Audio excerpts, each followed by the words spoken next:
Louisiana Governor Bobby Jindal and several state officials are the latest to join the growing campaign against the EPA's endangerment finding. Dan Goldstein is here with the latest. Dan. Yeah, Susan, remember we told you yesterday about the Christmas Eve suit that was filed by the National Cattlemen's Beef Association against the EPA's proposed endangerment finding. Well, now Louisiana Governor Bobby Jindal has weighed in as well. They aren't suing the EPA, let's make that clear, but what they did was they put forth comments to the EPA, coming up with a deadline for those comments, which was yesterday, saying that they believe that this rule, the EPA's endangerment finding to regulate those 6 greenhouse gases that we've all talked about, saying that the potential economic dislocation to Louisiana would be disastrous. Jindal sent a letter saying that these proposed rules will have a dramatic chilling effect on the refining and production capability of Louisiana. That, of course,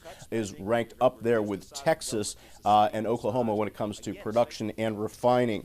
Jindal says the cost of increased regulations will reduce the chances that companies will create jobs and could force some of Louisiana's biggest employers to move their operations overseas. Now, the Louisiana Times-Picayune newspaper reported those comments today.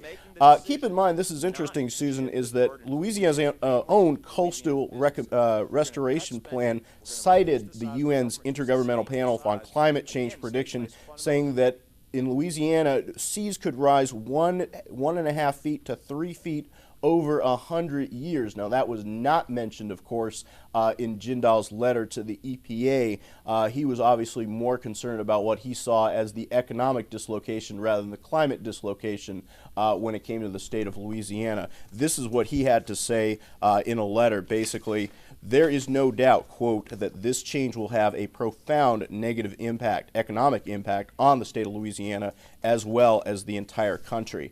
Now, of course, as we know, this comes on the heels, or perhaps I should say the hoof, of the National Cattlemen's Beef Association suit yesterday, or when they filed it on Christmas Eve. That, of course, has everything to do with methane, and the agriculture sector produces a lot of it, as you can imagine, from cattle manure. Now, a lot of that cattle manure, of course, goes back into the fields as fertilizer, but what do they have to do with it in the meantime? They've got to store it, and when they store it, it produces methane, and methane is 21 times, Susan, as potent a greenhouse gas as CO2. The NCBA, though, points out that even though the agriculture sector represents only 6% of greenhouse gas emissions and livestock only represents 3%, that 21 times figure to them indicates that they've got a target on their backs when it comes to the endangerment finding and the EPA's proposed regulations. So that's why they filed suit, because they simply feel they've got no other recourse.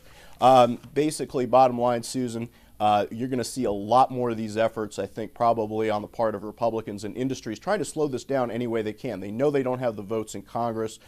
There is probably going to be one vote coming up, and that's Senator Lisa Murkowski. She's a Republican of Alaska. She is trying to halt the EPA, or at least slow it down, by proposing a sense of the Senate resolution opposing the EPA regulating greenhouse gases. We could see that coming up in January, but again, analysts I talked to yesterday say Republicans don't have the votes to get this past the president, at least, but it could be an embarrassment if they do get more than 50 votes, Susan. Right. Okay. Dan Goldstein, thank you.